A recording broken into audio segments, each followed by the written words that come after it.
Again, Alien Jen. Hi Mark, we are here, and we were here the whole time, just in case you think we were off indulging in some sort of half-time treats, but we are here, we are back underway, and Jen Beattie alongside me. It has been a very scintillating first half from a French point of view, who have clicked into gear at moments, and Sweden have found it difficult, but Sweden, they have not given up at all in this game, and they've had some chances of themselves. So what do you expect in this second half? Honestly, pretty similar. I think Sweden have not had many chances like what you said, Ailey, but they have actually had good chances. The chances that they had might not have been many, but when they have got the ball forward, the biggest step for me has been Elanga down that right-hand side for Sweden. He's looked like a threat, whether it's the runs in behind, trying to bring his team further up the pitch, or crosses into the box. So that for me is get him on the ball as quick as you can. Bergvall with the long throw, Sweden threatening from the start, drops out to Ayari, and now it's flicked towards the left-hand side. Isak chasing, but Koundé will probably get there first, which he does, and then goes over under the pressure of Isak. From a France perspective, though, I think they ended the half very well. I think the momentum was really starting to build. They were creating much more clearer chances, but Mbappe just showed his quality from a set piece to obviously break the deadlock. But for me, they looked more and more confident. The intensity was upping, so I'm expecting that to keep on that trajectory for France. Well, France with a free kick deep in their own half. I'll run you through the French team. No changes at the break. So Maignan in goal, Digne, Saliba, Upamecano and Koundé in the back four. Tchouameni and Rabiot in midfield. Elise ahead of them with Dembele on the right, Barcola on the left, and Kylian Mbappe through the middle, scorer of the only goal in the game so far. No changes either for Sweden. So Zetterström, who's been very busy in goal, a back three of Gudmundsson, Lindelof and Lagerbielke, Stroud on the left, Svensson on the right, Bergvall and Ayari in the middle, with Isak and Elanga supporting Gyökeres. France on the attack, the ball from Mbappe just cut out, and Sweden try and clear it, but Upamecano's there to pick up the loose ball and feed it all the way back to his goalkeeper. And the shadows are beginning to fall over the playing surface here in New Jersey. It has been an exceptionally warm afternoon. We've now hit just after 6 p.m. local time, and the sun is beginning to drop, and it may feel a little bit more comfortable for those players out on that pitch as Elise feeds it to Koundé, gets it back, the Bayern man just slowing down play. France enjoying some of the ball, getting themselves back into the tempo of the match. Over to that left-hand part of the pitch, which is still bathed in sunshine. Ball over the top, looking for Barcola. Good run, gets in behind Svensson, and then goes down under the pressure, but it was a clean challenge, and it will be a throw-in for France right up next to that corner flag. Bradley Barcola, he had one moment in the first half where he just glided through that Swedish backline. He can be so direct. The PSG youngster, 23 years old, he's already won 2 Champions Leagues and amongst his 12 domestic trophies. Just the 2. 12. Incredible. Wow. 23 years old. There is some serious talent and some serious winners in amongst the youngsters in this French side. Digne now released down that left-hand side. Tries to skip away from Svensson, but Elanga gets a touch on it, so it will be a French throw-in. France, the 5th most successful team in World Cup history, behind Brazil, Germany, Argentina and Italy. 17 times they've played in these World Cup finals. Twice they have lifted the trophy. 4 times they have made it all the way to the final. And now come here with the ambition to be the first side to make it to 3 consecutive finals. As Tchouameni lines one up from 25 yards, but that won't worry Zetterström at all. And it's an interesting conundrum that Graham Potter has had with his goalkeeper. It was Norveld that started the first 2 games and then conceded those 5 to the Netherlands. Zetterström came in, had a good performance against Japan, and you have to say, he's kept Sweden in this game at times today. Yeah, he's done well, and I think that's why he's in there. He's a better shot stopper, and I think ultimately when you progress in a tournament and up against better opposition, that is what you go for. I think with his feet, that's maybe where the questions are arising when he's put under a bit of pressure, which obviously France will naturally do more and more as this game progresses as well. But this is a game where I think you'll hit a little bit longer, especially with a player like Gyökeres up top to kind of attack France in that perspective. But he's done really well. He's pulled out some big saves, and even look at the goal he did concede against Mbappe. It was such a good shot so far into the side netting that it would have been a really, really difficult one to even get close to. So he has stepped up and done very well so far. But it's still early days. It is indeed. He's a name that many in England might be familiar with. Plays his football at Derby County. He's delighted to be here and part of this Swedish setup because he had 2 really serious concussions and missed a couple of years of football. Thought his career might be over, started studying medicine, and here he is starting in a knockout match in the World Cup for his country. Quite an incredible story as Dembele feeds Koundé. Koundé tries to chop it back looking for Olise, but Ayari was there to block it before it fell to the feet of the talented Olise, but he picks up the loose ball, feeds it into Dembele, and Dembele offside, flag raised. But Olise lively again at the start of this second half. Yeah, good early pressure from France. They just keep the ball alive so well. They know exactly when to play 1 touch, when to play 2 touch, when to speed it up. And I talked about it earlier as the game kicked off. That control of tempo is so difficult to defend against, because just when you become a little bit comfortable or a little bit controlled, they just up the pace, up the intensity, can hurt you like that. But Dembele just getting a little bit caught, started his run too early, and was a clear offside. But so far, Sweden have looked really good in their 4-4-2 structure, really compact, making it difficult for France. But France have a bit of space now. Olise driving towards the area, lovely ball inside to Mbappe and to Barcola, and Barcola takes the shot, and that's the second goal for France. It was beautiful from Olise. There was so much space on the right-hand side, but he opted for the death little ball through the middle of that Swedish backline, right into the path of Barcola, who took 1 touch and rifled it into the top corner. And France doubled their lead. It is France 2, Sweden 0. Well, I think that was one of the first times that Sweden have just been absolutely outplayed all the way through the centre of the pitch. Talked about it again, it's the runs off the ball that are so good from France. They just see where the space is. But Olise again at the heart of it, picking it up in the middle of the pitch. Drives the ball forward, off the shoulder, and just has the vision. Centre back from Sweden steps out. I think it's Lager Bielka, just steps out behind, and it's Barcola with a great run in behind him. First touch to set himself up, and it's a lovely finish. Just lifts it beyond, and again buried it in the back of the net, past the goalkeeper Zetterstrom. Great finish from Barcola. Oh, the deftness and the weight on that ball from Olise into the path of Barcola went through the legs of Lager Bielka. It really was just a touch of class, and finished beautifully by the PSG man Bradley Barcola for his second goal at these World Cup finals, his first World Cup. I think he's enjoying himself.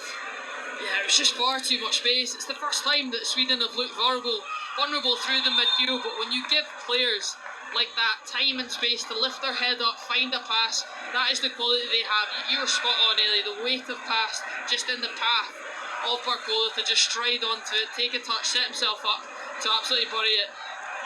But it just goes to show how compact Sweden have been up until that moment, and what happens if you do give these players that amount of space. They can absolutely hurt you. Nice little spin from Elanga, and he wins the free kick on that far touchline inside his own half. So Sweden with possession back, and they have a bit of a mountain to climb now. They've never won a World Cup match when they've been behind at the break, but they were just a goal behind at the break. But just under 10 minutes since the start of the second half, they find themselves 2 goals behind. And with this French side, you'd have to say that is a pretty tall order, as Isak's ball is loose but picked up by Elanga. Now finds Bergvall, drops it back in to the path of Lager Bielka. Lindelof inside the centre circle. Lovely little flick from Isak, just looking for the run of Svensson, but too much on it, goes all the way through to Maignan. His clearance though headed away on the halfway line by Gudmundsson, and Sweden have possession in France's half. Out to this right hand side to Elanga, who's been impressive this World Cup and impressive tonight, and his cross is deflected behind for Sweden's first corner of the match. And an opportunity, we've seen them look threatening from set pieces, Jen, but this is where they need to take advantage. Absolutely, I think you have to take any chance you get when it comes to coming up against France, and especially in this game. But interesting phase of play there when France go 2-0 up.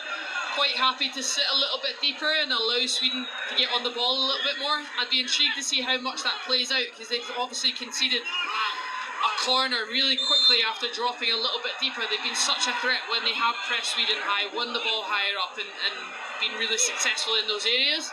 Continue to do this, and we'll see what happens off this Sweden corner. Well, it's an incredibly congested 6-yard box. The Swedish players flooding that area, and in comes the in-swinger, and it's just over the head of Bergvall, who pulled deeper and wasn't able to get contact on it, and it will be a French goal kick.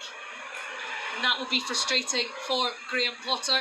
It's 2 balls on the pitch, so Maignan just shuffling over to knock one of them out of play. But that is where Graham Potter will want to see his side threatened from those set pieces. They have to work so hard to get the ball into France's final third.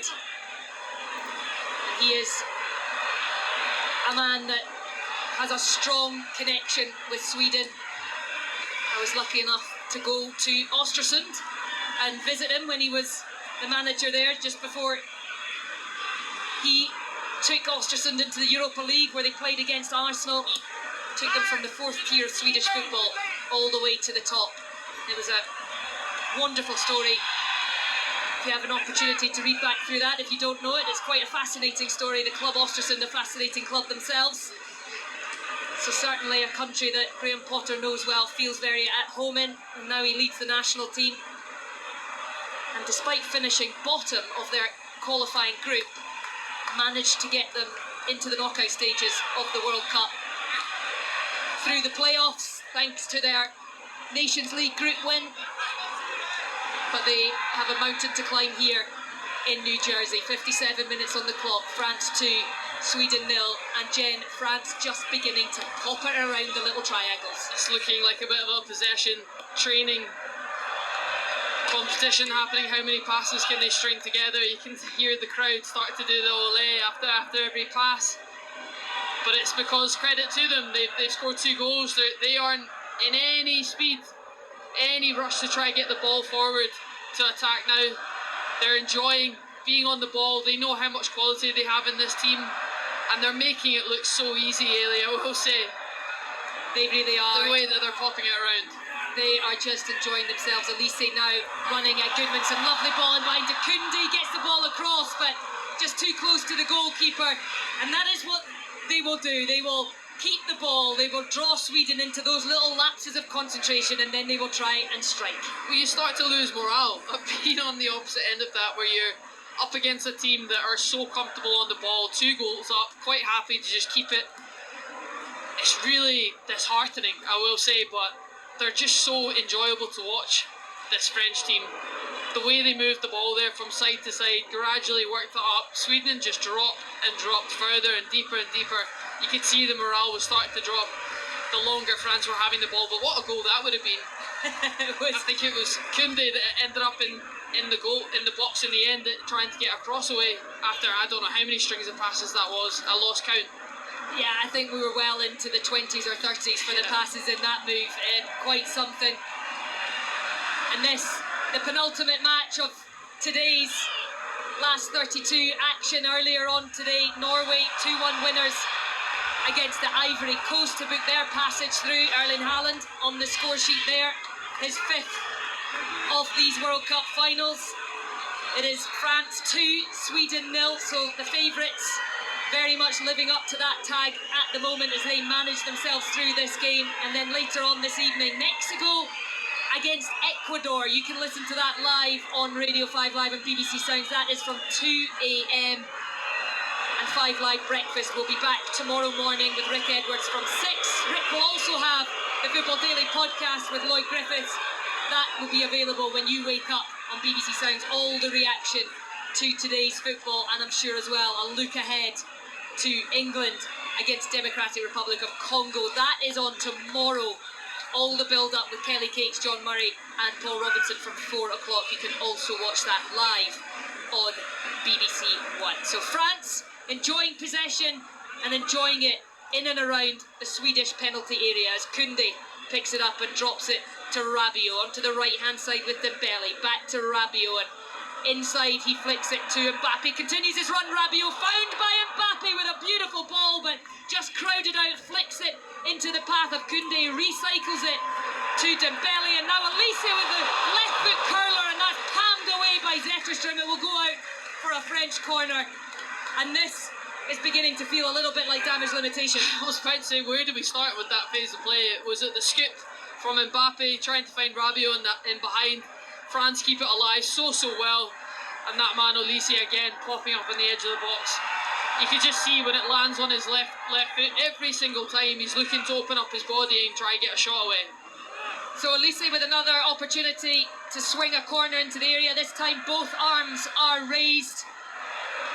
A number of French players inside that box. It goes front post and it's headed clear by Gyökeres, but again it is a blue shirt that picks it up. Digne inside to Mbappe, who's just facing up the defender before popping it to his right hand side to Tchouameni, and now it comes over to Koundé on this right hand side. Upamecano also providing support. Every single outfield player in Sweden's half. Mbappe's got the run on the left from Barcola, but cuts inside onto his right foot to Dembele, pops it out to Tchouameni and into Koundé, and France are just popping it around and enjoying this possession. And this must feel just so, I don't even know what the word is for Sweden. It just must feel so difficult.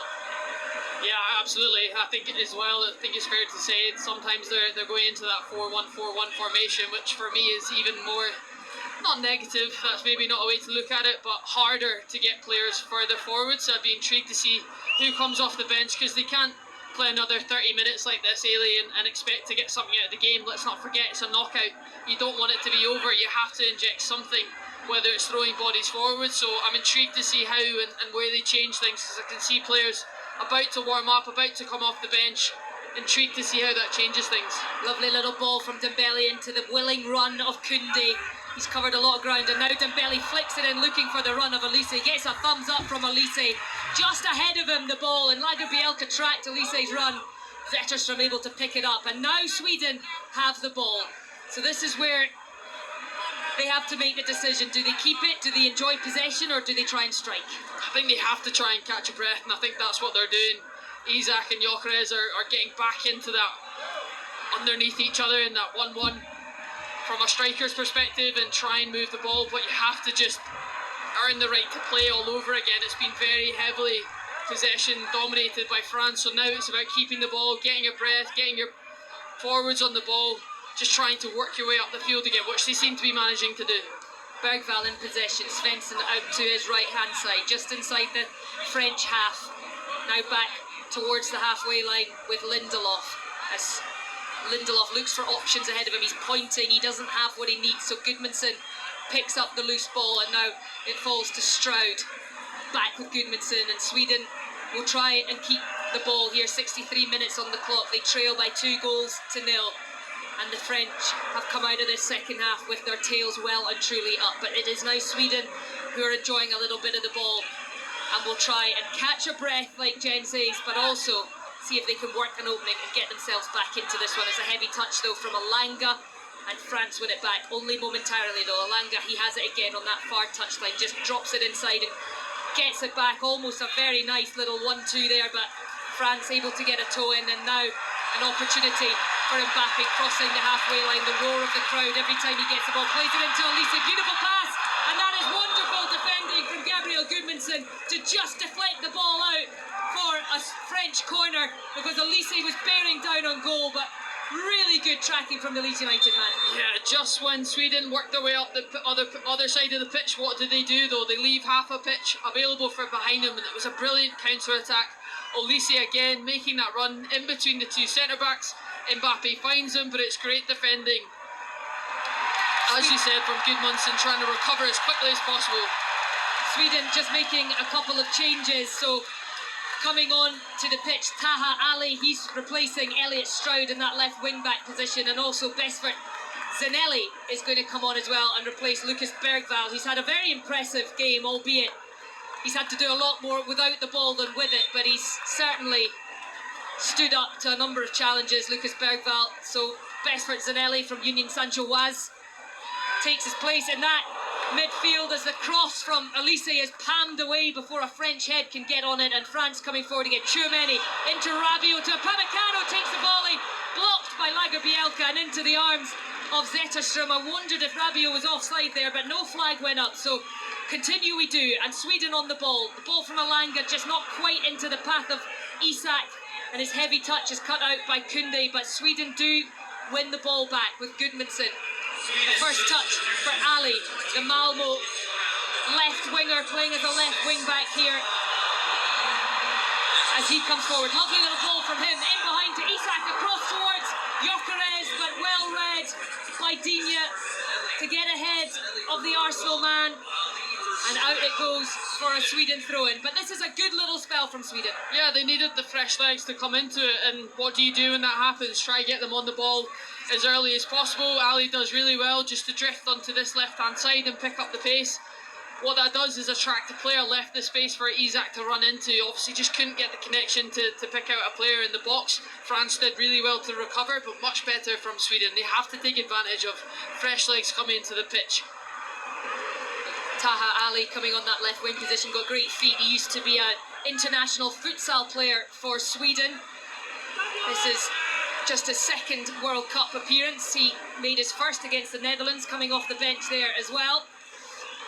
So he will potentially provide a little bit of freshness and perhaps some directness on that left-hand side of the pitch as Isak pops it back into the path of Gudmundsson. There's the opportunity for the crossfield ball to Elanga in space, which is what he goes for, but Digne reads it, gets a touch on it, and under pressure just flicks it over his head and out for a Swedish throw-in. So Sweden with a throw-in right on in line with the edge of the penalty area as we head for the hydration break. 67 minutes on the clock,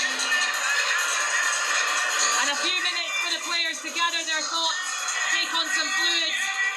It is beginning to cool here in New Jersey, but it is still a very, very warm evening. France lead by those 2-0. Kylian Mbappe in the first half, right on the stroke of half-time. And then Bradley Barcola after a lovely little through ball from Michael Olise. But Jen, just before this hydration break, Sweden beginning to get a foot on the ball and beginning to try and win some possession back themselves and take the game a little bit further away from their own goal. Absolutely, I think, don't get me wrong, Bergvall had a brilliant game so far, but he was much more defensive role. Zanelli, for me, has come off the bench, and even in these few minutes has pressed a little bit higher, especially when Sweden have the ball higher up the pitch. By his positioning being higher, it's occupied Digne from that left back from a French perspective, which then gives Elanga more space. That's been a clear pattern, even in these few moments for Sweden. So Zanelli's playing higher up the pitch. Sweden needed to do that. They couldn't have dropped deeper and deeper and just allow France to pop it around. As we were saying, they were playing possession football. They weren't risking anything further up the pitch. So for me, this is much more positive from Sweden. They just need to be so aware of that counter-attack, because when you push more players forward, you leave more space for France to attack. What do you think Didier Deschamps will be thinking down there? His team are 2-0 up. They are very comfortable in the game. Like you say, though, Sweden, they will push forward. They will try and get themselves back into it. Do you allow Sweden to have the ball, or will his message be to get a third, to get a fourth, and to really try and turn the screw and keep this momentum that they felt in the group stages going? I think that the beauty of that question is you can do both. I think if Sweden put more players up the pitch, France, like you said, will be quite happy to play a little bit deeper to allow Sweden to have the ball, because if and when they make that mistake, or if France do put pressure, they've got to have to play in. The hardest thing to do for France is to break down a low block.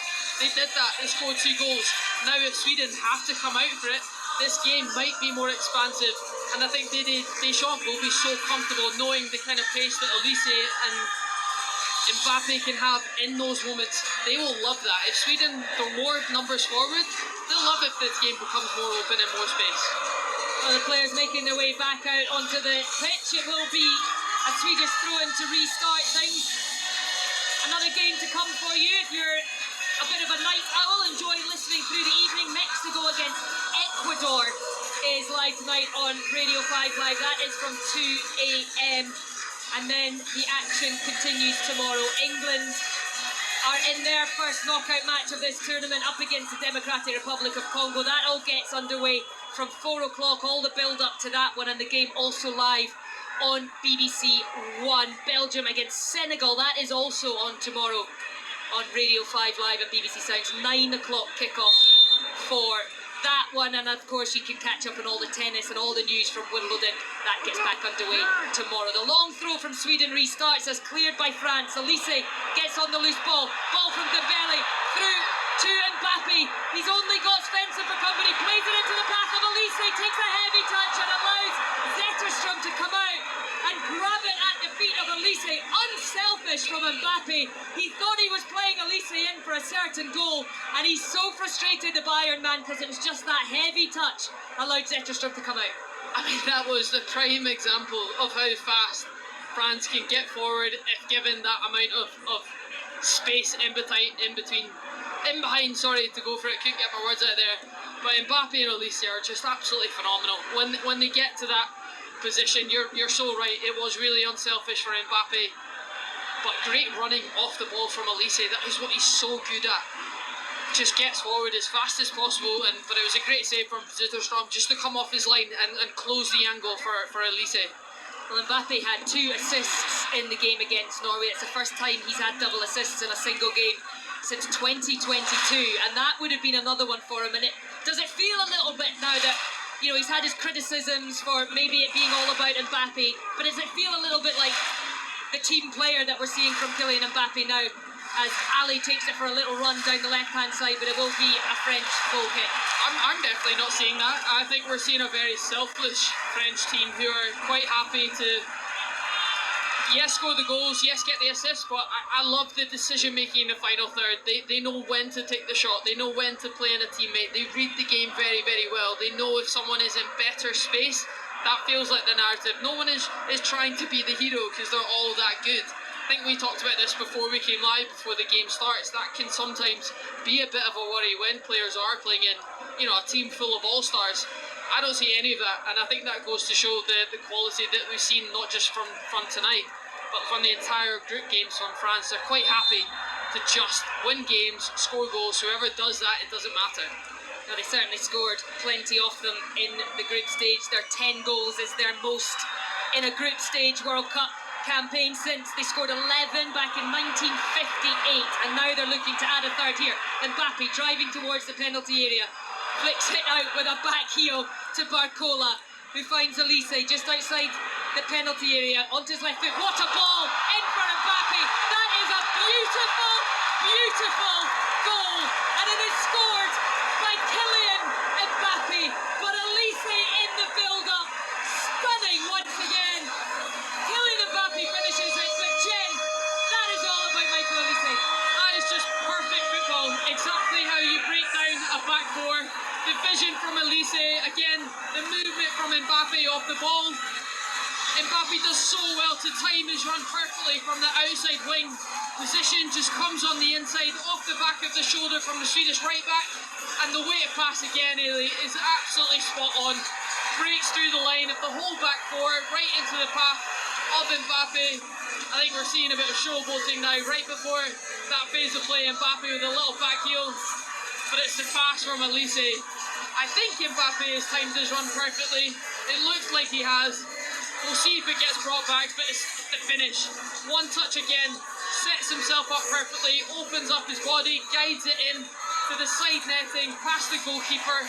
So good. A wonderful goal from Kylian Mbappe. That takes him to 6 for the World Cup, and level with Lionel Messi at the top of the Golden Boot charts as France make a couple of changes now. 3 goals to the good they are, and it looks like it was Gudmundsson who just dropped and played Mbappe onside. But you can't say enough about that goal. The weight of the pass, the touch and the finish. Julien Laurent sitting alongside us. He was up on his feet. He enjoyed that one. but it was beautiful. Of course he was. Of course he was. No, it was beautiful football. It really was. And you know what? Even if you don't do that from the first minute, you earn your right to do that. And they've played great football, spotted the moments if and when to do that. The decision in the final third has just been brilliant. There's a reason why they are up there with the favourites to win this entire competition. They've been so good to watch. Again, if it's not the quality on the ball, it's the movement off it, and that's where they are just special. Well, a couple of changes for France. Malo Gusto, the Chelsea fullback, has come on to replace Jules Koundé, and if it wasn't dangerous enough in the final third for Sweden, Desiree Doué's also come on to replace Ousmane Dembele. It doesn't make them any weaker, the players they have available to bring on from the bench, and Doué will look to add to his goal that he scored against Norway in the last game. But it is Sweden trying to play it forward and just blocked on the edge of the area, Svensson, and now France come away again, and again there's space, and it's Barcola scampering across the halfway line. He's got Mbappe out to his left hand side, cuts onto his right foot, plays it into Elise, Mbappe with the run, but now it's Doué.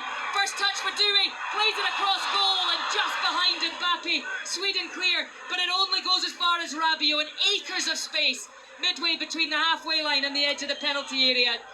Spreads it out to the left hand side to Barcola, gets it back, Rabiot, the PSG man, and him and Barcola, the two PSG teammates, just playing a little bit of keep ball as we hear the French finding their voice inside the stadium here at New Jersey. 76 minutes on the clock, France 3, Sweden 0.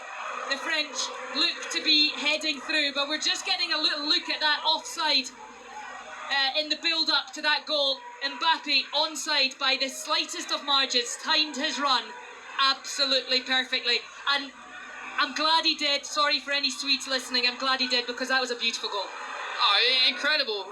They've been an absolute joy to watch, and the beauty is that it's not over yet. There's still time to go for both teams, right? For Sweden to try to get something out of it, but they are just a joy to watch. They look so comfortable on the ball, technically incredible, always back foot receiving, someone's always underneath, someone's always making a run in behind to stretch it, to allow the 10s and 8s to pick up the ball in space. They're a well coached team with so much quality, and that is absolutely showing this entire tournament and today. Another change for the French, and it is Theo Hernandez who's coming on to replace Luca Digne at left back. So like for like, both fullbacks switched in the last few minutes, so Gusto and Hernandez in the fullback positions now, either side of Saliba and Upamecano. But they're looking every bit as comfortable with the expectation as they are with the ball. 100%. I think there's beauty in, you know, knowing your plan, knowing your methodology, knowing you trust each other. We spoke about it earlier, of the beauty of also not having someone that wants to be the player, to always be getting the goals, to always be getting the assists. They seem quite content in knowing they have so much quality all over the pitch. An opportunity for Sweden though, ball through, looking for Gyökeres just ahead of him, and Upamecano's there, gets himself between Gyökeres and the ball, does really well. Upamecano, he's not had to do a huge amount of defending, but in that moment when he had to, that is what you have to do with that concentration, Jet. No, great recovery from Upamecano. Did really well to just read the game. Gyökeres looked like he was in, or looked like he had more time and space. Just great recovery from the centre back there, just to buy his team out of danger.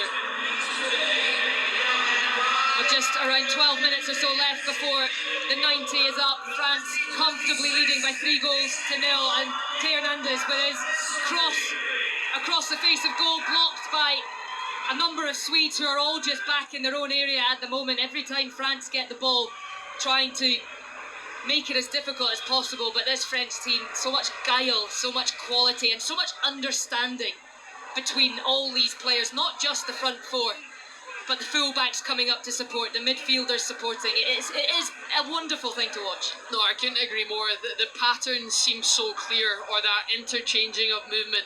If the fullback is overlapping, the winger's coming inside.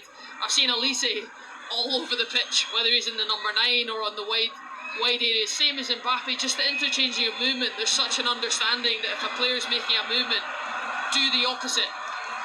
create that space for your teammate, the understanding exactly like you said to always receive it on the half turn or drive into space. They've been spot on and everything. As Desiree Douay goes on a little run, and at the end of it, out of absolutely nowhere, just a fierce snapshot straight towards Zetterstrom, who had to look lively to stop that one, as we've reached a record attendance during this match at the FIFA World Cup. It is 5 million fans through the gates across this tournament now, and that is quite incredible. And you have to say, Jen, you live in the United States now, and in Mexico and in Canada as well. The stadiums have been magnificent, the attendances have been superb, and the atmospheres have been absolutely brilliant. It's been amazing. I think I was always intrigued to see how this World Cup would go, knowing that, you know, living here in the competition of sports. Sweden coming forward, ball across. Does it fall for Isak? Not quite. Upamecano does just enough, and the ricochet falls comfortably for Maignan. But they might well get a couple of sniffs of goal before this one is done yet, Sweden, but it's France with 4v4. The French come forward, Barcola onto that right foot, chops back to his left, sends a couple of Swedes onto the floor, and then the shot is saved, and it will be a French corner kick as Mbappe tries to get the crowd up again, waving as he takes the ball across into that corner quadrant, but beautiful from Barcola. Svensson down on his haunches with that chop back onto the left foot, and Zetterstrom again with a great save. Yeah, great save from Zetterstrom. And Barcola actually had Olise wide open around the penalty spot, chose to go himself, but it was a great save from Zetterstrom. I'm watching Gyökeres and Isak though, they look exhausted coming back. Just goes to show that if you push players up, the sprint back, the run back to all the way try and recover, France look such a threat still going forward on the counter. Look way more athletic in those moments, if I can say that. Corner comes in just over the top of Douay's head. Lagerbielke clears. Sweden have made a couple of changes. Benjamin Nygren has come on, the Celtic man. He's replaced Yasin Ayari, and Matthias Svanberg has also come on to the pitch, and he has replaced Daniel Svensson in that right side of the pitch, and he had a good start when he came off the bench earlier in the tournament. Svanberg, he scored after 17 seconds against Tunisia, the fastest goal by a substitute in World Cup history. He can have an impact like that this afternoon. I think the Swedes will be absolutely delighted, but it is France who lead by 3-0. We are into the final 8 minutes of the match, and at this point in time, Jen, I suppose with your France, you just enjoy these final 8 minutes. This is what you worked so hard over the 80 odd minutes to do. Absolutely. I think, you know, we've seen it with the amount of substitutions as well that both teams has made, but for France especially, I think when you have 3 goals and nothing against you, these are the moments to bring on your subs and use the squad depth that you have, because that's what, it's obviously not over yet, but longevity of a tournament, you want to keep minutes across the whole team, and I think that's what's given France perfectly. Job looked pretty convinced after 70-75 minutes, and once that third went in, it almost felt like game over for Sweden. They haven't shown much of a threat throughout this game. They've had chances here and there, but not enough, you know, momentum-wise to really put enough pressure on France. France have defended well in that sense, but their attacking threat has won this game over, absolutely. It has, and also it can't be unmentioned the unsung work quite often of Tchouaméni and Rabiot in that midfield, just protecting the back four, allowing the players ahead of them to go and do their thing as the crowd rises in appreciation of Kylian Mbappe. 2 goals again in this one. He is the French talisman. He is more than delivering at this World Cup. 6 goals so far, and he comes off to great applause as Jean-Philippe Mateta replaces him, and another Premier League player in Ryan Cherki also comes on to replace Michael Olise. So France ringing the changes and providing a little bit of an opportunity to other players to perhaps stake a claim for places in the starting 11 as the tournament progresses. But again, the quality that they can bring off the bench, the likes of Ryan Cherki, another player with just special feet. Absolutely, it just goes to show, said it earlier, the depth that this French team have. Cherki and Mateta have gone into those number 10 and 9 but also having that combination of being able to work together as well coming into the pitch, I think it is really, really important. Kind of knowing that, okay, we might not have had a huge amount of minutes, so let's work together on this, let's sort the press together as a 9 and as a 10. How can they impact this game? Because they still can. There's plenty enough time for those two to come in and impact just the same as the other players have as well. Sweden with the ball on the right edge of the pitch, level with the penalty area. Alanga, a little step over, gets the cross in, but Saliba is there to head it clear. It will go out just next to the corner flag for a throw-in for Sweden, which Benjamin Nygren will come over to take. And I have to say, that is the history that we were talking about earlier for France. They have scored 3 or more goals in 5 consecutive World Cup matches now. That is the longest run in history, beating the Spanish team of 98 to 2002, who managed 4. And that just goes to show the quality, the talent, the ability within this French team. We could talk about it all day, really, couldn't we? No, and you don't get bored of watching it. No, you don't. Or talking about it. The replays are coming on the screen of Mbappe's goals, and quite happy to watch them again. The biggest thing I love about that, though, is, for me, it's the decision making, because you can create all the chances, but they're so clinical in the right moments. Their finishing has been top notch. The weight of pass to bring other players into play, talked about it earlier, the rotations to create the space for themselves has just been so good. We're just getting a little replay of Kylian Mbappe when he went off, and Didier Deschamps is bowing down, giving the arms down towards the ground, bowing towards the excellence of his captain, of Kylian Mbappe. And not only is he a goal scorer in this World Cup, he's been a provider as well. Some assists along the way. And there is just a real joy in attacking in this French side. Beautiful ball from Tchouameni through to Barcola, left edge of the penalty area. He's got Cherki on the edge of the area, but the flag goes up, and I did wonder if Barcola might have gone a little early there, and he did. It was close. He was looking just across the line, trying to time his run to perfection, but that run is exactly almost how Mbappe scored earlier, just inside off the left wing, time it perfectly, and then the ball gets played in between the right back and the centre back. The pass was perfect again, but just his run set off a little bit too earlier. But it's that kind of movement, Ailey, that has just been, again, perfect timing, weight of pass, reading each other's movement, knowing when to play that pass, seeing the gap. Football IQ has just been spot on from these French players tonight, knowing exactly what their teammate wants, reading each other very, very well. Alanga just trying to feed the ball into Nygren, but it's cut out. It will go out for a Sweden throw-in as we reach the final 2 minutes of the 90.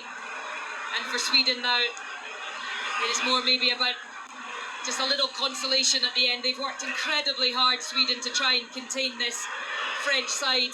They have created a couple of opportunities. Isak in particular has had a few glimpses of goal, but just the 5 shots, 5 attempts during the course of these 88 minutes in comparison to France's 24 kind of tells a story. But there is Gyökeres, the ball breaks to him just inside the area, and Maignan down to his left-hand side to deny Gyökeres, and now France win the throw-in on that far side. And those are the little moments as Upamecano gives Maignan a huge high five. It just opened up for Gyökeres, and he couldn't quite take advantage. I think he'll be really disappointed with that. They opened up perfectly from him. It came from Lindelof just driving out from that centre-back position. A little 1-2 round the corner. That is every centre-back's dream, by the way, dribbling out almost way past the halfway line, almost ended up on the edge of France's box, and it landed perfectly for Gyökeres, but not enough to put it past the goalkeeper. Ended up being a pretty straightforward save, but I think on reflection he'll be disappointed with that one. I think he had enough time to slot it in the corner and maybe get a consolation goal for Sweden. France with the ball, long ball forward. They now have the aerial threat of Jean-Philippe Mateta up front, but it is Sweden who win that free kick there, as Sweden have made another change. Gustav Nielsen replacing Alexander Isak. So Nielsen, the Club Brugge man, very distinguishable out on that pitch. He's 6'4". He is an incredibly tall figure. So a little bit of something different for Upamecano. He even towers over Upamecano down there. A different challenge for the French centre-half. Well, I'll be honest, I'm surprised he hasn't come off sooner, because I think what Sweden were doing wasn't necessarily working, and sometimes, it's not the prettiest of football, but sometimes you do need a target player to just head it, go for flicks, go for knocks on, and play around them when you're going a little bit longer. So I'm surprised I haven't seen him come off the pitch, purely for his stature in that sense. Yeah, he's had a frustrating season, Gustav Nielsen. Just 112 minutes across 11 appearances for Club Brugge. But he does certainly have a physical presence, as we have now entered the final 4 minutes. 4 minutes added time. And we are into the first minute of that now. Mateta using his body well to win the ball against Van Bergen, looking for Barcola, but crowded out Bradley Barcola. And Sweden win possession back just on the halfway line. France quite happy to see these remaining added minutes out as they win the throw-in just level with their own penalty area. And you can hear the French supporters inside the stadium here. They have enjoyed once again watching their team living up to that label of favourites for this tournament. And they would so love to see Didier Deschamps lift that trophy one more time. Ball in for Mateta, beautiful from Doué, but Mateta was just ahead of him, to be fair to the big striker. He got a toe on it, but it goes wide off the post. Yeah, great ball from Doué, just in between the back line and the goalkeeper. Lovely place to put a cross in for Mateta in the box, but it was bouncing and it was a little bit of an awkward one. Ended up in the air as it arrived to Mateta, so to wrap his left foot around that was really difficult to guide that backwards towards goal. The French would be delighted to see Didier Deschamps bow out. He will be leaving his post at the end of this tournament by becoming the second man to win 2 World Cups. Vittorio Pozzo, the Italian manager, did it back in 1938. Could Didier Deschamps, with this talented group of players, match that record? As Saliba just does a little bit of clearing up in the back line. Doué to Rabiot, but a little toe in there, wins the ball back for Sweden. And now it's Zanelli into Elanga, just skips away from Barcola. He's got Nygren outside him, in looking for the run of Zanelli again, but again Saliba is there, and now France will break clear, and it's Cherki and Doué and Mateta up against Sweden's back three. Cherki driving at it, Doué over to his right hand side, looks for him now, but it's a poor pass from Cherki. Absolutely read by Gudmundsson, unlike the Man City man to be so wasteful in a position like that. Yeah, he was driving and driving towards the Sweden back line, but they did well as a back line just to narrow up and not allow that ball through, because you could see Doué trying to hold his run and wait for that ball in between Gudmundsson, but it didn't happen. So it was well recovered from the Sweden back line, just to narrow up as much as you can. They wanted it to go wide, but Cherki ended up trying to play the ball through, but good defending there from Sweden. And they're on the ball again, Sweden, in the centre circle with Lindelof. He's just looking for some options ahead of him. He gets it from Lagerbielke out to this right-hand side now to Elanga. But the Sweden fans over to our right-hand side as the ball comes in, looking for the height of Nielsen.